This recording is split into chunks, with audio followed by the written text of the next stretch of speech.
seguidamente vamos a hablar de los delitos contra la libertad individual, para lo cual necesariamente hemos de abocarnos a determinar qué consiste la libertad como bien jurídico. ¿Sí? Dejando de lado el problema filosófico, abordándolo muy sucintamente, podemos decir que la problemática entre la libertad, ¿sí?, o la libre autodeterminación o libre albedrío y el determinismo, ¿sí?, es una problemática que recorre la filosofía desde sus orígenes, sus albores. ¿Sí? Ya en el siglo V a.C., Demócrito decía que nada se produce porque sí, todo se produce por una ley necesaria, un determinismo claro. En las Antípodas, ¿sí?, varios siglos más tarde, Kant va a decir que el reino de la necesariedad es el reino de la naturaleza, en tanto el reino del ser humano, del hombre, ¿sí?, no es sino el de la razón, y este el de la libertad, contraponiéndose a la idea de Demócrito y otros tantos filósofos deterministas. Reitero, este debate no lo vamos a abordar, simplemente lo enunciamos muy sucintamente, pero tiene muchas repercusiones en el campo penal, por ejemplo en materia de culpabilidad, ¿sí?, cuyo sustrato más importante es la libertad, es decir, la capacidad que tiene un sujeto de autodeterminarse en un momento determinado.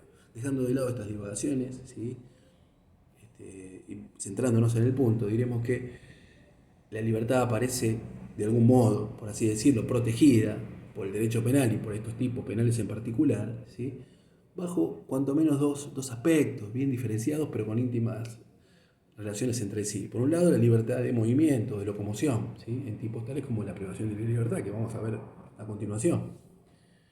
Pero también la libertad de autodeterminarse, ¿sí?, de la libertad en un sentido más psicológico, de poder, por lo menos, ¿sí?, forjar las propias decisiones y las propias resoluciones sin injerencia externa, arbitraria, ¿sí?, del tipo de amenazas que analizamos en la clase virtual. Pero además existen otros intereses que de algún modo el derecho penal protege más allá, en estos tipos penales, más allá de la libertad en sí mismo, ¿sí? Existen determinados delitos que son pluriofensivos, tipos penales. ¿Qué quiero decir pluriofensivos? Que resultan agredidos varios bienes jurídicos, más allá de la libertad individual. Por ejemplo, en materia de trata de personas o reducción a la servidumbre, ¿sí?, merced a la reforma operada por la ley 26.842, ¿sí?, ya no es solo la libertad, ¿sí?, es también la dignidad humana, ¿sí?, que es la que aparece afectada, ¿sí?, con esos desplazamientos forzados de personas, ¿sí?, o cuando una persona es obligada o convertida, o cosificada o transformada en un esclavo, ¿sí? Y lo mismo en materia de tortura, ¿sí?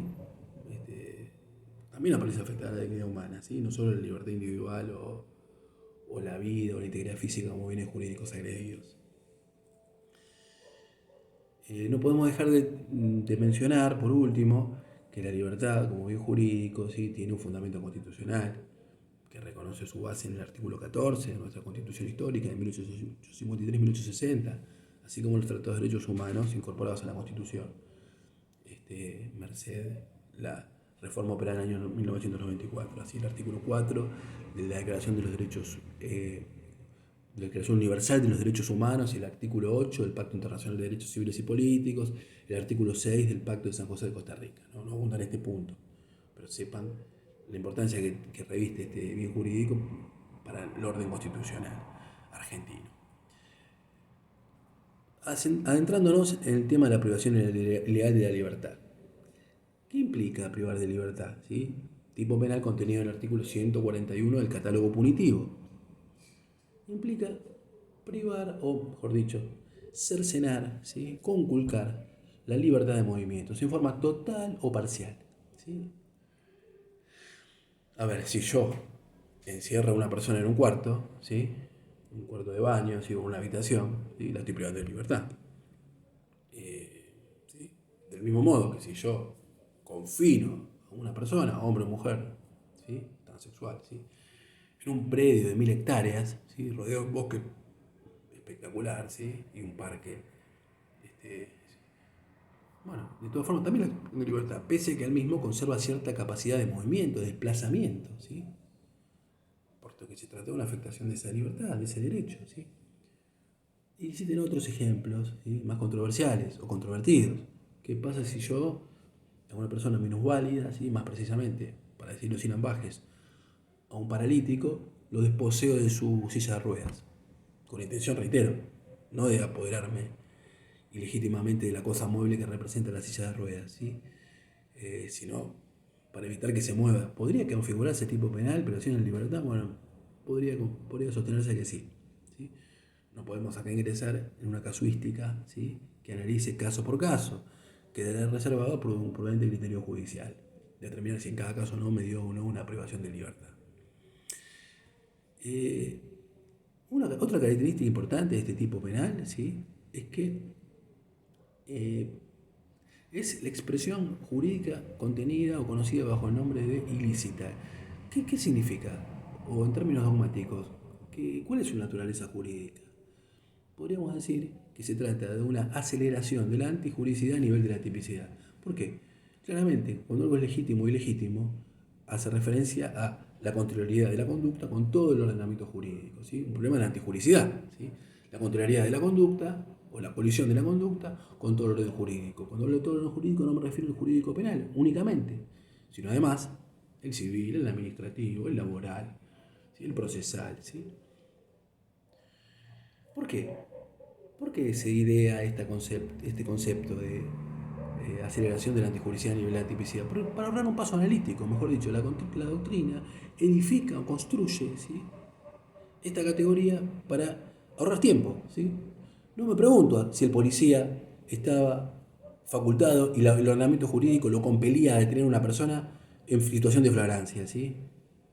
O no me pregunto tampoco si el oficial de policía o el funcionario de una fuerza de seguridad determinada estaba autorizado a detener a una persona, ¿sí?, en el marco de un allanamiento dispuesto por el juez en una causa, ¿sí?, y en un auto fundado en el que establece no solo la existencia del delito, los elementos de prueba, sino la persona a detener, el lugar, el domicilio, ¿sí? No me pregunte si es típica, si resulta abarcada por el tipo penal, privación ilegal de la libertad y luego de lo cual, sí,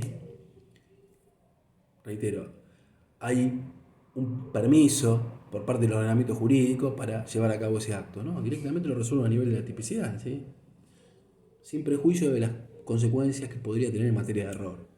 ¿Sí? Si es un error de tipo, un error de previsión, no voy a ingresar en este punto para no desviarme más del tema, ¿sí?, específico que estamos analizando. Pero lo cierto es que también podría tener repercusiones en materia de error. Ahora, esta problemática o si se quiere, tópico, no aparece solamente en este tipo penal que estamos analizando, sino en otros, ¿sí? El hurto, por ejemplo, ¿sí?, cuando dicen que se apodera ilegítimamente de una cosa mueble, ¿sí? Y bueno, lo mismo, ¿sí?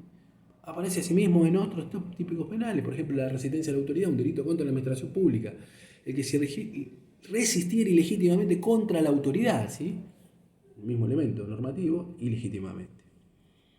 Despejado ello, diremos que este tipo penal en particular, ¿sí?, o mejor dicho, la privación de la libertad, puede ser el modo comisivo de realización de otros tipos penales, ¿sí?, que resulten subsumidos bajo otras figuras, sin ir más lejos, delitos contra la libertad o la integridad sexual. Por ejemplo, el conocido históricamente bajo el nombre de rapto, ¿sí? ¿Qué implica el rapto? Privar a una persona de libertad, ¿sí?, tipo objetivo, ¿sí?, y también con correlato subjetivo, ¿no?, obviamente, pero con una ultra finalidad, que es menoscabar la integridad sexual, ¿sí? Si el sujeto A priva al sujeto B para abusar sexualmente, para tocar sus zonas pudendas o sus zonas erógenas, bueno, naturalmente quedará en curso en este tipo penal. ¿Sí? O para penetrar, tanto anal o vaginalmente, ¿sí?, también, ¿sí? Naturalmente que en ambos casos, ¿sí?, tiene que haber, si bien no va a haber comienzo de ejecución, pues si no, la figura esta se desplazaría al delito de abuso sexual simple o agravado por acceso carnal, según el caso, ¿sí? El acto preparatorio tiene que ser inequívoco, ¿sí? Si es equívoco, no habrá forma de imputación posible, por lo menos estaremos frente a la privación ilegal de la libertad, no ya a un delito contra la integridad sexual. Otro elemento que interesa destacar en los delitos contra la libertad individual, más precisamente en la privación ilegal de la libertad, es que se trata de un delito permanente, ¿sí? ¿Qué quiero decir con esto? No instantáneo, ¿sí? Que el momento consumativo puede prolongarse en el tiempo, ¿sí? Tan pronto, por ejemplo, si una persona encierra a otra, ¿sí?, bueno, el estado consumativo se prolonga hasta tanto dure el cautiverio. Y eso tiene efectos prácticos importantísimos. ¿Sí? ¿Por qué? Porque el comienzo de la prescripción de la acción, perdón, el comienzo de la prescripción de la acción comienza a correr una vez cesó esa privación de la libertad.